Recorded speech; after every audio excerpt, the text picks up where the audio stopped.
minds and to connect with our star brothers and sisters in a way that serves ourselves, uplifts ourselves, and serves humanity. I was just curious if there's, like, should we go outside and meditate in nature? Should we, I mean, just looking at opportunities to make that happen and maybe have a connection with the other group conscious people who are also interested in doing the same. Thanks, Bashar. All you're saying is that you're following your passion by choosing to do so if that's what seems most exciting to you. And by following your passion, you are following the formula, as long as you don't forget all the other points of following the formula. And by doing so, that's what increases the probability of open contact and raises the vibration of light in your reality to go from third density to fourth density physical reality experiences. That's all there is to it. Follow the formula. It doesn't leave anything important out. Okay. Good day. I'm so excited. Good day. Good day. So excited to speak to you, Bashar. And you as well. Good day.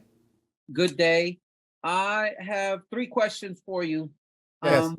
My first one is, there were these beings that contacted me in a dream state, and I got the feeling or the sound of Lithians. They were almost kangaroo-like individuals. Can you tell me anything about them? Not at this time. Okay. All right. Next question. I was living in Hawaii for a few years, and this happened 3 times to me. This entity or being came into my bed, and it I felt it lay behind me, and after that, it wrapped its arms around me. And it gets kind of confusing because I was confused that the first time it happened, whether I was dreaming or whether it was really happening. And when I felt its arms around me, it felt kind of hairy, spiky, to a sense. The first time I felt kind of a little bit scared and didn't know what it was or didn't know how to react. By the third time it happened, to make it short, I was tired, and I spoke to it and I said, I'm tired. I can't really, I don't know if I said I can't really fight you or try to struggle. And I just let it go. And after that, it didn't happen anymore. Yes. So for the purpose of allowing you to learn to let go and not struggle with the idea of making connections to other beings that you have made agreements to make connections with, it was in that sense a brief exercise to allow you to know that there is no reason to fear and that you can let go, and that letting go is the proper vibration to live your life in, so that whatever really needs to happen can happen more automatically, more effortlessly. Wow. I love you, Bashar. I'm going to be 50 years old this Earth cycle, and I just feel like a champ. All right. Congratulations. Is there a third question? Yes. The next question is, Willa Hilla Christen is 700 years in the future. I was wondering one day, how far can you perceive what we call the future? Can you perceive it? Can you see it 700 years past that? To some degree we can. Again, it depends upon the purpose. The idea is that we understand that in about 1,000 of your years, humanity will have become the 6th hybrid race.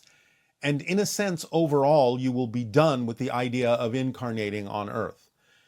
As the 6th hybrid race, you will blend with the other 5 to become the 7th hybrid race, which will usher in a 100,000 year piece in the idea of your quadrant of the galaxy.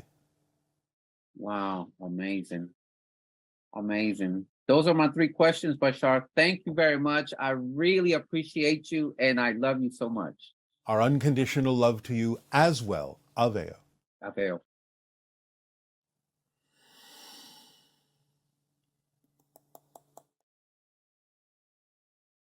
Greetings, Bashar. My name is Georgette Correa from Atlanta, Georgia. I had an experience in which I astral traveled, and I was with a being of light who, she and I, say she, no gender, but she and I were levitated and we were telepathically communicating. And I remembered only one line: "You'll know everything you need to know when you need to know it."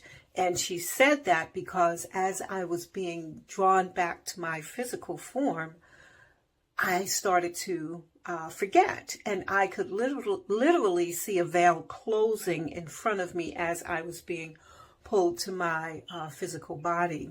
Who was that? What was that all about? Thank you. It's your spirit guide. You have an astral experience with your spirit guide, reminding you of exactly that.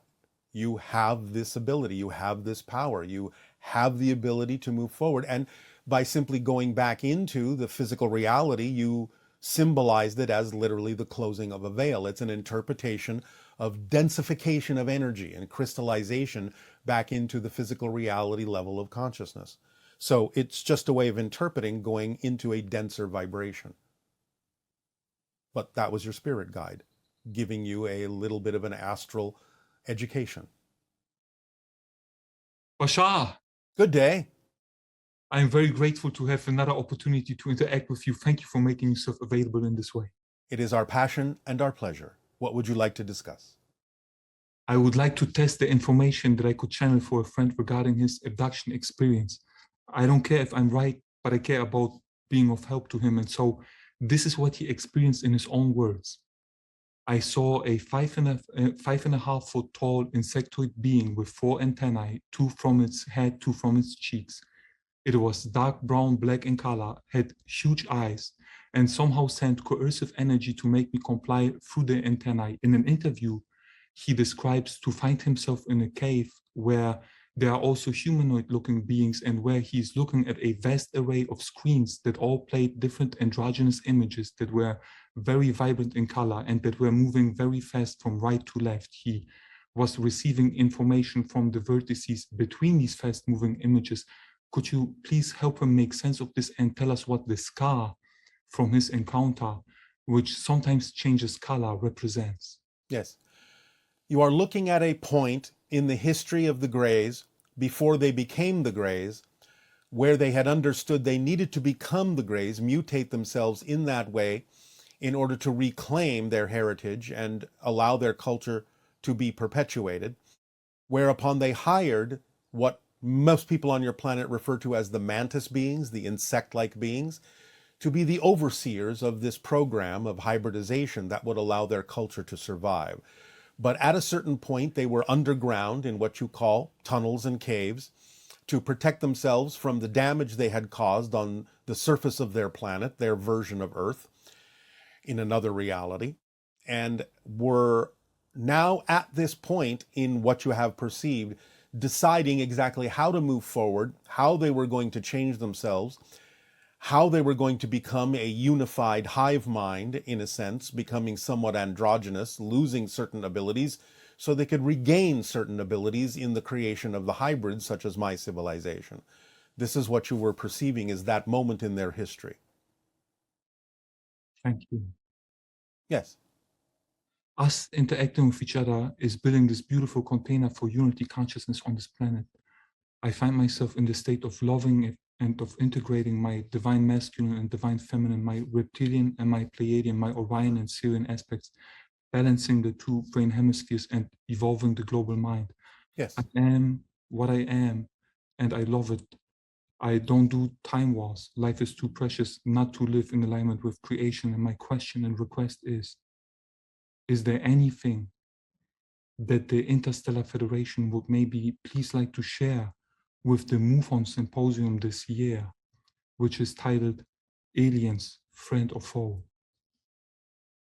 What you are always interacting with are friends. There are no foes around you, none that can reach you. The idea to understand is that there is a high probability, above 90%, of a major contact event happening somewhere around your year of 2026 and 2027. That will change everything and the way you look at life and the way you connect to the stars. So be prepared for the idea of an upliftment of vibration, a recognition of awareness and awakening to the idea that you are part of a galactic family, which is imminent, not too far away. Thank you very much, Bashar. Thank you. It is our passion and our pleasure. Aveo. Aveo. And the collection of different certain frequency, like area, such as alpha waves, could they be considered a sub-ego, like a mind within a mind, a collection of thoughts, a thought process? Thank you very much. Yes, to all of it, if you wish to look at it that way, and if those definitions help bring you clarity. The vibration and the different states of being in the brain are the result not just of the idea of thoughts, but of the idea of belief systems, because it is belief systems that actually generates the physical personality, which then has the thoughts that go with those particular frequencies. But I know that sometimes on your planet, people interchangeably use the idea of thoughts and beliefs.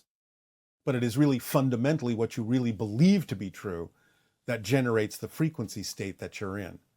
And sometimes what you know to be true, which is beyond belief, which generates those frequencies, which then generates the thoughts that are germane and relevant for those particular frequency states. Hello, Bashar. How are you today? Perfect. And you? Thank you. It's an honor to talk to you. It is an honor to talk with you as well. What would you like to discuss? There's a few things I would like to discuss, but I guess the main thing would be to ask you about something that happened when I was a child. Almost Yes. this stems from when I was a child. I grew up in Los Angeles, and sometimes on the weekends we would go to Mexico, a place called Decoded. We would go there for the weekend, and one night, Sunday night, when we were gonna come back, my parents would have basically us pack the stuff up and take it to the car. I looked at night at the sky, and basically I saw a UFO there. To me as a kid, when I looked at the sky, it looked almost, my imagination was like almost like if somebody put a sticker on the sky, which was a wall, but it was slanted and it had colored lights around it, different color lights. Then I guess society took over in my mind, and a thought was like, what if I get abducted? What if I never see my parents again? And I ran into the house. Being a child, I wasn't sure what to do. Now, with the perspective time gives me, I'm wondering, was that an alien reproduction vehicle, human, or was that ET extra dimensional? ET extra dimensional. It was. Absolutely. You are part of the hybridization agenda. Thank you. Is there a connection between, well, there must be, but I just want to see, between ancient Mexico, ETs, and contemporary current Mexico, since there seems to be a lot of Absolutely. There is a lot of activity in that area on your planet. There are strong connections in the past and the present between humans and extraterrestrials and extra-dimensionals in that area. Absolutely. Ongoing, has been going on for quite some time. Okay. And this has something to do with me being a kid and witnessing that then? Well, you're part of it as well. You agreed to be part of it. You agreed to be immersed in that energy. You agreed to participate in the idea of contact and hybridization and so on and so forth. All the things that are part of the evolution of humanity on the earth. And that's why since a kid, I've been very strongly basically attracted to that. Basically that, seeing the UFO. And another thing would be ancient Mexico. You spoke about, or you mentioned Gukumat, Quetzalcoatl in some of your transmissions, tied to the crystal skulls. Yes. But there's so much information out there that sometimes I don't know. I mean, what is what? The information you require will come to you automatically and synchronistically that's relevant for you. Whatever is not relevant doesn't need to come. You will receive the information that's relevant for you to help you move forward. It just happens automatically when you follow the formula. That's why we share it with all of you. It makes it easy. Yes, definitely. And well, I first want to throw in there to thank you so much for the information you put out. the vibration you give out just for being yourself and giving that example, being that reflection. We can be nothing else, but we thank you. Thank you.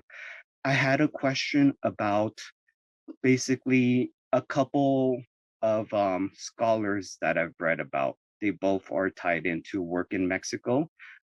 Very controversial, both of them, but the stuff that they talk about has a lot of parallels to pretty much things that you do. So one of them is Carlos Castaneda. I was wondering if you could give me your perspective on that whole part of basically ancient sorcerers, seers, the whole thing about the tonal Yes, and the nahual. it is a Almost like, journey of shamanism, an experience of the idea of your connection not only to nature, but as nature, an expression of nature, and a connection to the earth and the earth consciousness. So it's a journey of shamanism that functions as a representation, as a symbol, as a sample of the journeys that many of you can take if you are willing to connect to nature spirits. we're going to connect to nature spirits.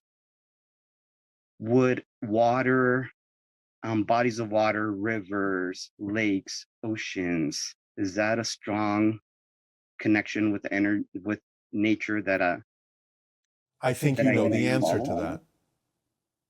I think you know the answer to that. Thank you. Lastly, well, going back to the Carlos Castaneda thing, he was a scholar that studied in Mexico. He referenced somebody else who was also a scholar who also studied in Mexico. Somebody who, like him, is no longer here. We don't know don't really know what happened according to different stories. But this person, his name is Jacobo Greenberg Seilerbaum, and he ended up working with a medium, an open channel, who would channel in the spirit of Cuauhtemoc, the last Aztec emperor. He would do psychic surgeries through the body of Pachita, which was a famous shaman back in the 60s, 70s, around that time. In one of the paragraphs in the book that Jacobo wrote, it was Cuauhtemoc's birthday, and they made pretty much like a festival for him in the place where he would do psychic surgeries on people. I guess the procedure was kind of opening up to questions to the people who were there, and then they would proceed to operate using a blunt knife, and they would take out hearts or take out organs and put them Is back there a in. question here? Yes, there is. Basically, he would ask the person that was right there working with him. He would ask Pachita in the presence of El Hermanito, which was Cuauhtemoc, the last Aztec emperor. And he told him that he was reading about his life. And then he pretty much replied that he had told them that they wouldn't do human sacrifices, that he was witnessing what they would do, which would be psychic surgeries. I was wondering if you could give some feedback on that. You must understand that it is important to know that all healing takes place in the belief system of the person requiring the healing. The idea is whatever makes sense culturally, symbolically, whatever is representative of connecting to your higher mind, whatever is understood in physical reality to be an illusion, can still have great power as a symbol to allow people to change their frequency and change the physicality of their bodies in ways that may seem miraculous, but really are just an indication that physical reality is just a projection of consciousness. So the techniques and the approach of those rituals that you're talking about were simply ways of hearkening back to certain kinds of ideas. We can't go into that story deeply, it would take too long. But the idea of doing the psychic surgery as a representation of the so-called past sacrifices that were done as a misunderstanding of a connection to extraterrestrial beings can be used as a symbol of the idea that physical reality is changeable, malleable, and it requires the belief system of the person to open themselves up, to allow themselves to change themselves with the permission that comes from relating to the cultural ritual that is undertaken by the shaman or the healer. Does that make sense? Do you understand what we have said? To a certain point, but I was wondering if you could just clarify it a little bit more. All healing is done by the person who requires the healing. The Right. shaman or the healer simply sets up the vibration, and in this case uses an ancient ritual, or represents or symbolizes an ancient ritual, to express the power that is innate in every individual to heal themselves. Does this make more sense? Yes, it definitely does. So kind of like with a lot of places, they say the healer is just a reflection, basically a conduit that lets the spirit come through them, and basically the person who's receiving this will get whatever they need to get out of that, correct? Based on their belief system and willingness to match the frequency of the vibration of the healer or the shaman, yes. Hmm. In that particular case as well, this other, I guess he was a seer, Don Juan Matus, he explained that the person's technique as well was to remove doubt from the minds of everybody who was present there, because there was quite a bit of people witnessing these operations. And he described it as basically the spirit taking over and moving people's assemblage point.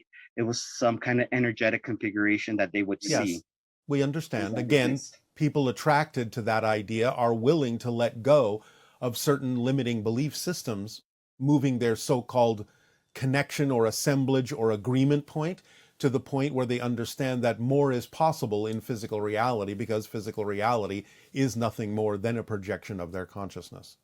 So it's a ritual that allowed for a collective agreement to shift to a new understanding, making other things possible in their physical experience. So is this what happened when they say that under the guidance of some ancient seers, entire cities in what today is Mexico and Central America pretty much moved their consciousness over to a different world? Yes, shifting to another reality en masse. You're shifting all the time. You're shifting billions of times a second. But when a collective agreement goes along and harmonizes in their frequency to shift together as one culture, as one collective, then yes, they can shift themselves strongly to another reality where they may seem to completely, utterly disappear from the reality they used to be in. And they enter into a separate, totally separate reality, another realm. Another time stream, yes.